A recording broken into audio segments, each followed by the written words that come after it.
Kumlan and Ablak Gemara, Freilich Chanukah, we are up to Daf Yud Ches Amud Aleph and Masechta Tainis. And we're up to the Gemara over here. We had a Machlekes in this Megillus Tainis that had these Tanaisim there. And one opinion is that if they declared it only a fast day, then the day prior post is permitted. If they declared it a day of no eulogies, the day prior is forbidden, the day post is permitted. And we had Rabbi Yossi disagrees. He says a fast day, the day prior is forbidden, and if it's a day that interdict against the eulogies, then the day prior and the day post is forbidden. Okay, so we're up to the last thing we learned about was the earlier protests. Omamar, right in the middle of the page of Yud Ches Amud Aleph. Omamar, so let's analyze what we learned in the Braisa yesterday. And that is, we recorded some of the days that we said are considered minor festivals, and therefore it is forbidden to what do you call it? To fast or anything else. So the first thing we discussed in the Gemara yesterday was from day 8 to the end of Yom Tov. We said is because that's when they established that Shavuos will be the right time. And then we wanted to know why do you have to include Pesach, and we explained this to include the day after Pesach.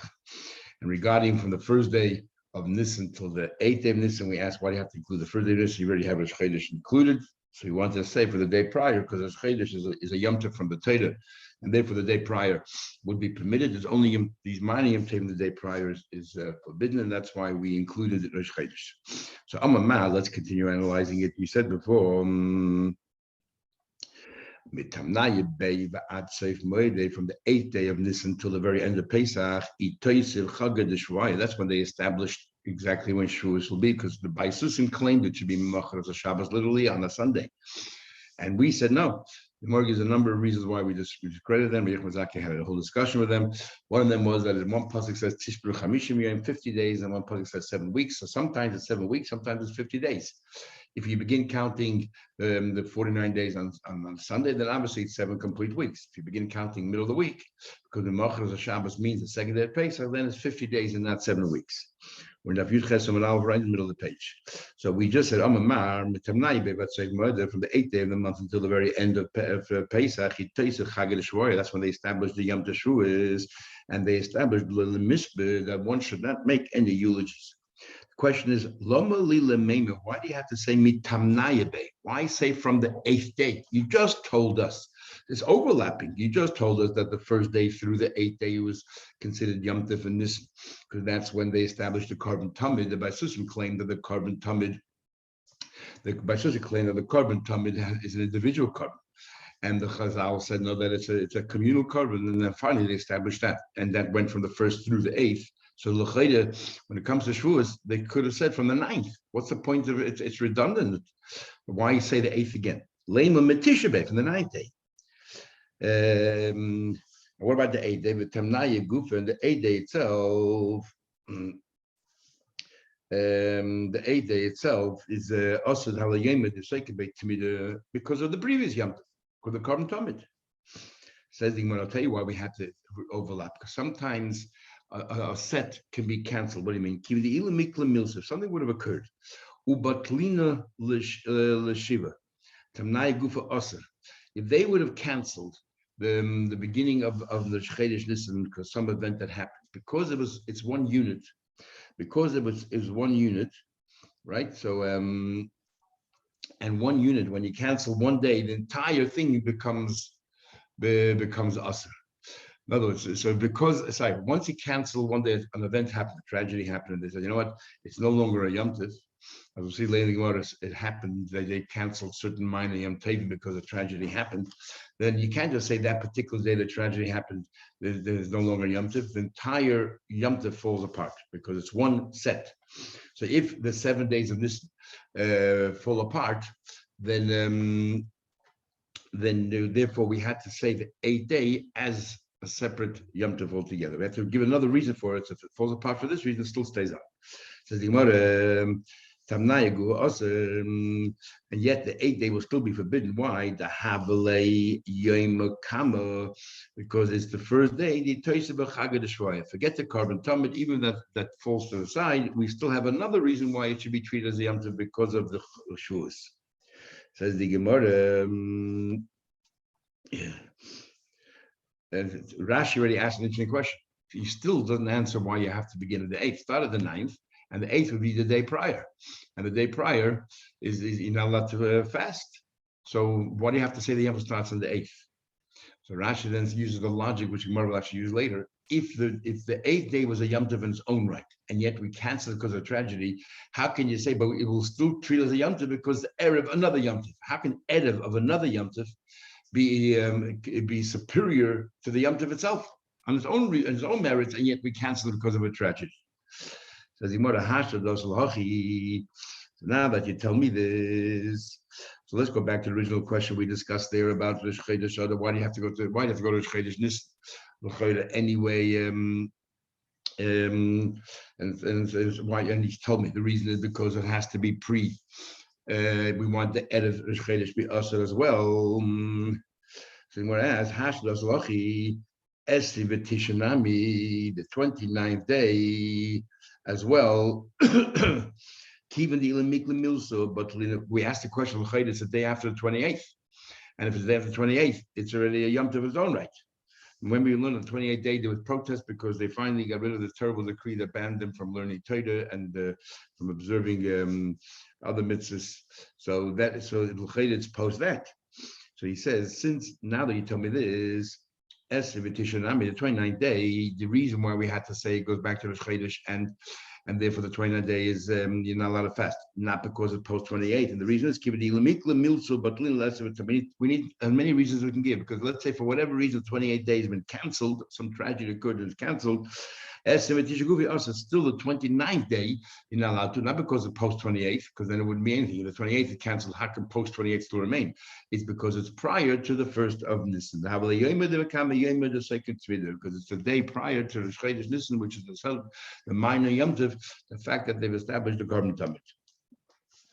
Says the Gemara, Itmar, we learn. Bar Asi. Before the Gemara gave different answers why post 28 is and we said the answer Abai gave before was in case Adar had 30 days, so post 28 would be 29. What about day number 30? Erev Rosh Chodesh. That's why we brought the minor Yom Tov forward all the way to Rosh Chodesh Nisan, so that we can include the day prior to that as well. Or Rav Ashi said that even according to Rabbi Yossi, when we say that the day post is forbidden, all it is forbidden for fasting, not for eulogizing. But if you have day 28, a Yom Tov, and then you have Rosh Chodesh Nisan Yom Tov, and it's sandwiched between Yom Tovim, then the Yom Tov extends, to between and becomes also to eulogize as if it's a Yom Tov itself, not just because it's post or prior. Second one further, we learned the halacha is like Rabbi Yossi. The halacha like Rabbi Yossi, that it's forbidden the day prior. Shmuel says the halacha is Rab Meir. Shmuel says the halacha is Rab Meir. So halacha Rabbi Yossi that says whether it's the day before, whether it's the day after, it is always asr. Rabbi Yossi says the day before, day after is asr. Rab Meir says, like our Mishnah Stam Mishnah Meir, that the day before is asr, the day after. So we have an argument who the halacha is like. Rabbi Barasi says name of Rab the halacha like Rabbi Yossi that the day post is also asr as well, and Shmuel says the halacha Rab Meir no, that the day prior is asr, but the day post is mutter. Says the Gemara, the Shmuel actually say that. But Tanya, we learned Rav Shimon ben Gamliel is a third opinion. Here at least you have even a mayor concedes that the day prior is asr. Rav Shimon ben Gamliel says, it says in the Megillah's Tainas, these are the following days that the loyalies hana behind, you shouldn't fast in them. And then it says, and there's some days the loyal misput behind, that you shouldn't eulogize in them. It says twice behind, and you're emphasizing in them, as if to say that the day itself is a minor Yom Tov and not prior and not post. That's twice behind to negate the prior and the post. In other words, he holds that never extends beyond the day itself. I don't care before or after. So Shmuel says, they are also, but the day before, the day after is mutter. And Shmuel himself said, halacha Reb Shimon ben Gamliel. So which one is it? A minute ago, you told us Shmuel said halacha is like Rameya, which means the day prior is forbidden. And then Shmuel elsewhere said halacha Reb Shimon ben Gamliel that even the day prior is permitted. Says the Gemara. So first we thought Kivan the Lekatana the Mekel Kirameir. He thought that the most lenient opinion was that he didn't hear of Reb Shimon Gamliel's Amar Allah Rameir. He felt Allah Rameir. Kivan the Shamil Reb Shimon, he heard Reb Shimon the Mekel Tzvei that went a step further and says that these Maniyim Tevim don't have the capacity to go beyond its own borders. Amar Allah Reb Shimon Gamliel, the Allah Reb Shimon Gamliel. Geen Amar Bali, so too said Bali, Amar Abchia Bar Abba, Amar Rabbi Yechanan, and he said, Halacha ki Rabbi Yasi. The halacha is like Rabbi Yasi. What that's forbidden before and after. Amar Abchia the Bali, Rabchia said to Bali, Asberlach, let me tell you. Ki Amar, and let me explain to you, Rabchia said to Bali, let me explain to you what Rabbi Yechanan meant when he said Halacha Rabbi Yasi. Ki Amar Rabbi Yechanan said Halacha Rabbi Yasi, Adolayli his Anna. When he said that the Halacha Rabbi Yasi is that those days are recorded in the Tainas that you shouldn't fast, then prior is Asr and post is Mutter. Not like our mayor says that if it says you shouldn't fast and just the day itself and nothing else. But regarding the eulogy, where Rabbi Yossi goes a step further and says not only the day prior is forbidden, if Megillah's Taina says this is a minor Yom Tov, but it's more significant, don't eulogize.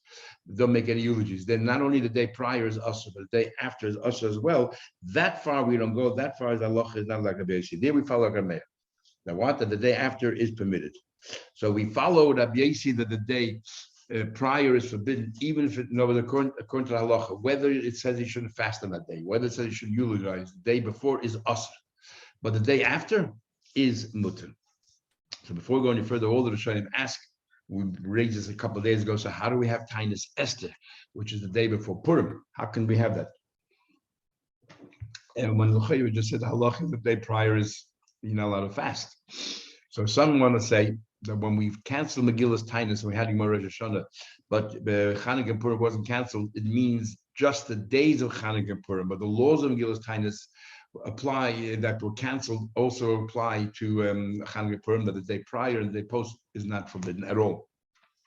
So only Chanukah and Purim also. Some Rishonim want to say that since in the Megillah itself, it only talks about keeping the Megillah, not the day before and after, therefore, since that the day before came along with Megillah's Tainus and it left Megillah's Tainus. The Ramban answers, and Taisus gives something similar, that since what do you call it? That the Ravid wants to say that the fast of Erev Purim, I told you last time, Megillah's Tainus Esther is not a sad day, but actually a happy day. It's a Yom Tov, the nest that happened, and that's what we're celebrating. And therefore, that was never canceled. What was canceled was you're not allowed to fast for sad purposes prior to Yom Tov. It's a Yom Tov spirit. How can you be fasting? But when it comes to Tainus Esther, it's a positive fast. Miraculously, they were saved. So therefore, you're allowed to fast. Others want to say that the whole Tainus Esther came many years later, and it's only a minig.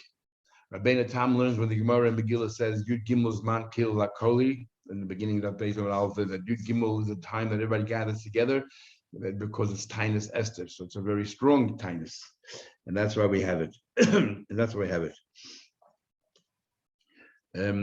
Others, the Ramban answers, and Taisus brings it down, but the Ramban answers that since the day prior to Purim, we're going to see is called Yom Nikanor. It was a Yom Tov in its own right. We'll see later what it is. And then it was canceled. So because it itself was canceled, the main Yom Tov, how can you make it usher because it's Erev of another Yom Tov? Not everyone likes that answer. The Ran himself disagrees with the Ramban. And he says, when do we use that kind of a logic is when it was a tragedy happened. And because of the tragedy, the Yom Tov turned into a very serious day. So therefore, it cannot be treated as Yom Tov because of an Erev of another Yom Tov when it itself was a Yom Tov in its own right, yet we cancel because of a tragedy. But here, the reason why we cancel is because Megillah's Tainus is buckled altogether under the tragedies. So why can't we leave it as least as a Yom Tov because it's Erev Purim, and therefore we shouldn't be fasting unless we have one of the other answers that we just gave. So interesting how Tainus Esther, it goes through the whole gamut. the different opinions, whether the Ravid who holds that Tainus Esther, in fact, is the strictest Tainus that we have, because when it says in the Megillah, the Eden were Makabal, Divrei Tzaimas was our custom, they were Makabal the fast days. Which fast day we're talking about? Tainus Esther. So in the Megillah, we have that they were Makabal it. When it comes to all other fasts that we had in Rosh Hashanah, Rotzul, Mesanin, Rotzul, Mesanin, we took it upon ourselves later on, but don't have to. On the other hand, Tainus Esther says the Ravid, you have to. It's the strictest fast that we have. And then you have on the other end that we say it's only a mini that came on afterwards. It's not strict at all. What does it say? They were makabel divrei tzaimus. It means that's when they were makabel shivasa b'tamas. They said, just like we'll accept the Yom Tovim, to be fair, we'll also accept the other fast days that you gave us, to shivasa b'tamas or b'tevis or Gedalia, we'll take it upon ourselves as if it's obligatory. That's what divrei tzaimus v'zah kosa means. We're taking the other ones. The problem with that a little bit is Zakosum. What's the Zakosum bit? There's one other opinion, the Erchus Chaim, he wants to say an actually a fascinating thing. He says, you know what Tainus Esther is all about? He said it's the Chazal wanted to make sure that we read Megillah the earliest possible moment. As soon as it gets dark, to read Megillah. And they conceived this idea, turn the day into a fast day. Everybody's hungry. Because everybody's hungry, they're going to make sure they all come to shul on time. Daven Ma'ariv, as soon as you're allowed to Daven Ma'ariv, and read the Megillah straight afterwards. This is the way we're ensured that we're going to read the Megillah on time. Nothing to do with Esther, nothing to do with anything. So purely it's a minhag to ensure that we read the Megillah on time. And that's why if somebody's ill, they allow someone to maybe break the fast and take it right before the Megillah, because that's the only reason why we're doing it anyway, is to make sure we read the Megillah on time. Anyway, interesting. Let's continue. So he explains, so Rabbi explained to Bali, when Rabbi Yechon says Rabbi Yechon is only talking about prior to the minor Yom Tov, not post. Says he, Rabbi Yechon actually say that at least he passed like Rabbi Yechon the day prior, even if he just said he shouldn't fast, you're not allowed to fast the day before either. Rabbi Yechon Rabbi Yechon said the general rule, the halacha is like a stam mishnah, and we have in Masechet Megillah the following mishnah. We have the din is that Purim is the 14th day and the 15th day, depending if you're a walled city, from the times they should be known as the 15th day, if it's an open city or anywhere else, the 14th day. Then we also made a special dispensation that people, especially in the villages, that would come in into town. So we made a special dispensation, and we said that if Purim falls on a Tuesday, we'll allow them to read the Megillah on a Monday. If it falls on a Wednesday, we'll allow them on Monday. If it falls on a Sunday, you're allowed to read on a Thursday before. So you can read the Megillah from the 11th, the 12th, 13th, and onwards throughout the whole time. So it says in the Stam Mishnah, even though we said you're allowed to bring Purim forward, you can read the Megillah earlier, you're never allowed to delay it. Mutarin beheshpet v'tainis, those very days that you can read the Megillah on a Monday, and Purim actually falls out on a Tuesday or Wednesday, if you bring it forward to a Monday, that Monday you read the Megillah, you're allowed to fast. It's not really a Yom Tov, but you're allowed to read the Megillah. The Amos. So the Mishnah doesn't spell out exactly which days we're talking about. So Elema, we're talking about Bnei Chamesa, we're talking to the people who, let's say, read the Megillah in the walled city of Shalim. For them, Purim is the 15th. The Kokoreleva Besa, for whatever reason, they're reading on the day before the 14th, and he's telling us that it's not that the 14th is not really a Yom Tov for the people in Shalim. It's not correct. Umi Shodi, you think you're allowed to? Vaksiv, it says Megillah's Tainus. It says in Megillah's Tainus, Yom Arba also boy, the Yom Chamisha also boy, regardless of whether you are in Shalim and your Purim is the 15th, or whether you're outside Shalim, your Purim is the 14th. They're both collectively considered Purim. The Leila Mishpah, that no one, wherever you live, is not allowed to make any haspedim, is treated as a Yom Tov. Shushan Purim, it's treated as a Yom Tov. What the Mishnah is talking about, sorry, and Rabbi said, what did it mean in Megillah's Tainus? It meant to say, whatever you now do on the 14th, you now do on the 15th, and on the 15th, you now do on the 14th, fasting and eulogizing. So what does the Mishnah mean? That even though you mocked him and you bring the Megillah forward, but you're permitted to fast. Ella is talking about Bnei Arbeisa, people who live in an open city that normally read on the 14th, and yet they're reading it earlier this year because they're reading on the 13th because that's Monday is the 13th, and they're coming into town. Anyway, you're not allowed to fast. Yom Nikanahu. How can the Mishnah say you're permitted to fast? It's Yom Nikaner. It's a day. We'll soon see what happened Yom Nikaner. How can you fast that day? The Elonovos, Bnei Abesa. We're talking about the 14th day. The Kokorele Betresa. Let's say Wednesday was Purim, and you read it on Monday the 12th. Again, Yom Turanius the 12th also used to be a minor Yom Tov. It's the day of Turanius when we got rid of these terrible, wicked people, as we'll see in the tomorrow soon. So again, you're not allowed to fast. What does the Mishnah mean that if you bring it forward, you're permitted to fast? There's only one other option. That let's say Sunday Purim and Thursday you read it, so that's 11th day. And he says, mutter behesped uvetainis, that you're permitted with a hesped and you're permitted with a tainus. So you're permitted with a tainus. So the Gemara says, no. So what do we see from it clearly? That he holds that you're allowed to fast. So the 12th day is a Yom Turonius, and yet Rabbi Yechanan says we follow the Stam Mishnah. What does the Stam Mishnah say? That you're allowed to fast on the 11th day. So you see, Rabbi Yechanan paskins. If you paskin like Stam Mishnah, that means he rules that the day prior is permitted, like Rameir, not like Rabbi Yossi. Rabbi Yossi holds because this is the day before Yom Turonius, you would not be able to be fasting. Yet the Mishnah clearly says he can. So obviously we follow Rameir. That a fast day, a minor festival, you're not allowed to fast. A minor Yom Tov, you're permitted to fast the day before. It's a steer Rabbi Yechanan. So the Gemara, no, there's another pshat here, and the pshat is as follows. So the Gemara, no, like Bnei Abba Osir, we're talking about the people of the 14, the reading on the 12th. We're talking about it. If Purim fell on a Wednesday, reading on Monday. I asked the question if it's on Monday, it's Yom Turonius. That it's a minor Yom Tov. Of course, you're not allowed to fast, and or Erev Yom Nikon, you're not allowed to fast. So you're saying in the Kabbalah Yom Turoni, so Yom Turoni is Gufe Betuli Batlu. They canceled that minor Yom Tov. Why? Hoyel v'nergaboy, because two great people passed away. Then Shemaya v'Achia Achiv. Shemaya and Achia, his brother. Now, Shemaya and Achia, his brother, Rashi says we don't know exactly what happened, but we're talking at times of the Nevi'im. Achia could be Achia Shaloni, and Shemaya was a Navi there as well. And Rashi says it in the story in Sanhedrin about a lion eating him up because it didn't say it's Nevi'us. That was Eider, not Shemaya. And we don't know exactly what happened to them, but some tragedy happened. And Achia, we think is Achia Shaloni. So some tragedy happened, and because some tragedy happened, we cannot, even though it says in the Mepharshim say we don't know of any tragedy that ever fell Achia Shaloni, but some tragedy happened, and therefore we canceled Yom Turonius. Or Shmai Achia is something that happened much later. We're not. Or Rashi says Chasidim Hayu. Rashi says Shmai Achia Chasidim Hayu V'lei Pirush Mihem. We don't know who they are, because that story in Tanakh about the lion ate up was Edoi and not Shemaya. So we don't know who these two people are. So because they were canceled, that's why you're allowed to fast on the 12 days, no longer a Yom. Once happened, Nachman decreed a tainis betraysa on the 12th day of Adar. Omrulei could have some tzara. Omrulei told the Rabbanan Yom Turani, so how can you declare a fast day? It's a minor Yom Tov. Yom Turani is gufe botlu betlua. Yom Turani already was canceled. Shmaya and Achia's brother. Says the Gemara, okay, let's say Yom Turonius was cancelled. But if Rabbi Yechanan held like Rabbi Yossi, that the day prior to Yom Tov you're not allowed to fast, so the 13th day was Yom Nikoner. So the 12th day you shouldn't be able to fast because Erev Yom Nikoner. So therefore, how could the Mishnah say that you're allowed to fast on that day? But typically, the Yom Shalifnei Nikoner, the day before Nikoner. So why does the Mishnah say if you read the Megillah early the 12th day, you can? It's not a Yom Tov you're permitted to fast, but you can't. It's a day prior to Yom Nikoner.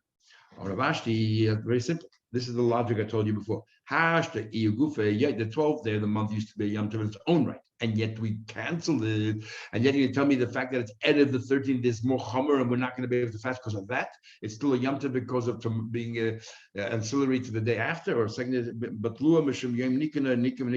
cancel. They cancel the day itself. They'll still treat us as a Yom Tov because it's Erev the next day. That doesn't make sense. Now that we mentioned Nikoner and Turonius, you want to know what in the world are these two minor Yom Tovim? Now remember, we have a Nikoner that is a gate kosher Nikoner because of this person who's Moshe Nefesh. He brought these doors, and then they had to throw him off the ship, and he jumped in afterwards. He was saved by. This is not the same Nikoner. This Nikoner here was a Russian. My Nikoner, my Turonius. Nikoner Echem Mafrechi Yevonim. He was one of the officers, one of the governors of the Yevonim, the Syrian Greeks. Every single day, he used to wave his hand towards Yerushalayim. But Amos said, "Oh, Amos, I tipo biyadi." When finally with the Shalayim succumb and fall in my hands, but I'm sending, and I can then trample it and destroy it. When the Malach was successful, it's interesting. And we're now in Chanukah, and we're learning Hashgacha Pratis about Beis Chashmonai. When they were successful, the Natzchim and they beat them. Kotutu b'hoinus yoda v'raglo. They cut off his large toes and his thumbs.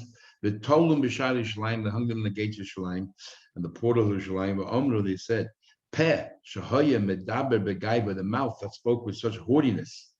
And what did they do to his mouth? The Mashosha, they actually beheaded him as well. The Yadayim shahoya menifus Shalim, and hands that waved towards Shalim. Tasabem the come were taking revenge. It sounds a little bit radical. Anyway, my Turanis, that was the Yom Tov. They declared the Yom Tov. They finally got rid of this governor who every single day was pacing back and forth, waiting and hoping that Yerushalayim Chas v'Shalom will be destroyed. And what's Turanis? Amru, they say, Kishabikish Turanis, Laharik es Lulunis Upapas Achiv Bludkaya. These are the famous two brothers that it says, Rashi says, Sadikim Gemurim Hayu. They were complete Sadikim. Now, what happened was Lukaya is Lud. And what happened was, it says in the Gemara, we're learning more about Basa, that these two people, nobody can be in their Gan Eden. And what happened was that they found a princess dead. And somebody claimed that the Yidden committed this atrocity. And the king decreed that he was going to evict all the Yidden and send them out, and people would have died from hunger, starvation, and so on. So these two brothers came along and said, we did it. They confessed. They were innocent, but they did it to save the rest of the Eden in that community. And the Gemara says, as a result of that, they went straight to Gan Eden, and the sharing Gan Eden is unequaled. Amalahem, so this is the story of what happened. Amalahem, he said to them, if you guys are part of the nation of Hananiah and Mishael, let me see God do a miracle. I know you guys are innocent. He knew they were innocent, but it doesn't matter. I'm going to kill you anyway. And if your God is the same God as Hananiah Mishael, he'll take care of you. He'll save you from my hand. Like he rescued Hananiah from the hand of Nebuchadnezzar. Amrullah, they said to him, so these two people said, they were great tzaddikim, the ru'uyin lehem le'asaz lehem nes. They deserved a miracle should happen to them. We are not on that level, number one. Number two, Nebuchadnezzar. Interesting how they break up the name. Sometimes it's called Nebuchadnezzar, and here they break it up into two words. Nebuchadnezzar, Melech Hagan, he was a decent king. What do you mean decent king? He was terrible, he was a big Russia. But in this matter, the Hananiah Mishael deserved, they didn't listen to his instructions. But you know that we're innocent, and Eden didn't do anything. But you're going to kill us. But all us, so Nebuchadnezzar also deserved that a nest should happen as a result of him. But you're a Russia, and you're evil, and you're a simple person, and you're all us, and you don't deserve a miracle. Neither do we. Obviously, we did an Avera somewhere else that we deserve to be killed. So even even if you wouldn't kill us, Hashem has many other agents that work for him that he'll still punish us for other deeds that we did, misdeeds. He has many bears and lions in his world that can counter us, and kill us anyway. The only reason why I shouldn't give it to you. You know why? Because one day you'll come and you are going to be punished in the most cruelest fashion. Also, the part of the main he's going to claim our blood, innocent blood, from your hands. Again, he wasn't moved by that at all. Hargan, and he killed them straight away. Amru, they say, as he was killing them, and he just killed them, they didn't move from there. Two officers came from Rome, and they split his head open with sticks. So he met his final demise very quickly. The Mishnah said, the Mishnah says you don't decree a tinus on a tzibur you never start on a Thursday because it'll cause an increase in prices. Says the Gemara, and says also in tinus chadashim, you don't decree a tinus chodesh. But if let's say you started Monday, Thursday, Monday, and then happened to coincide with chodesh, you're allowed to. With kamba havias chala, how if you started already, you can continue and fast on chodesh. What's considered haschala? If there were 3 fast days already, you fasted. Let's say in the last lot of 7, and then comes along with chodesh. Okay, you can fast. Even if it's a set of 3, 1. You can continue fasting. Disagree. They say, Miss Anu Mashlim. Remember, you said that if it falls out on, it says in the Mishnah that you don't complete, if it falls out, let's say, on a Chodesh, she says, if you don't complete the fast day, and if Tisha B'Av falls out on a Friday, you don't complete the fast day. Right? Remember, Rameya said, even though Gamliel says that if you started, you continue fasting, didn't mean you fast the entire day, you fast most of the day, because we don't want you to fast on the Chodesh. And same thing, Friday going to Shabbat, Tisha B'Av falls on a Friday, which doesn't happen anymore today. You don't fast the entire day, you stop right before. He said, that's the word opinion of Rameya. You fast the entire day, Chodesh, and the same thing is if Tisha B'Av falls on Friday, you fast the entire day. And we say that you have to fast till Tzeisak HaChavim. Even if you daven early, it doesn't help. For the most opinions, you have to fast till Tzeisak HaChavim. You fast and you complete the entire day. This Taisus is a fascinating Taisus and gay here to Halacha L'Maisa in Chanukah. Taisus at the top of the page, I'll just read you. Halacha Mis'ana Mashlim Pirush explains Hadik at the top of the corner of there. Hadik a pasuk halacha. This that we say the halacha is Mis'ana Umashlim, that you fast the entire day. Arosh Chodesh. We're talking about Rosh Chodesh. Not about Chanukah and Purim. Why not? Because the Chanukah and Purim ain't yochelis anas. On Chanukah and Purim, you're not allowed to fast. Okay, by the Chodesh, it's just Karolai Moed. So therefore, we don't want you to fast. So machlekes, if you already took it upon yourself and you have to, whether you finish or not. But when it comes to Chanukah and Purim, you're not allowed to fast. Why not? Because it says in the Megillah, the Yom Mishta Uksiv.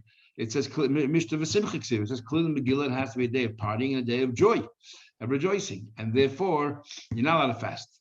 Now, comes along places of unbelievable chiddush. What does it do with Chanukah? Okay, Purim. It says in Megillah, Mishta v'Simcha. Taisus applies that to Chanukah as well. So Taisus clearly paskins here. There's a mitzvah on Chanukah to have Mishta partying and Simcha to be joyous.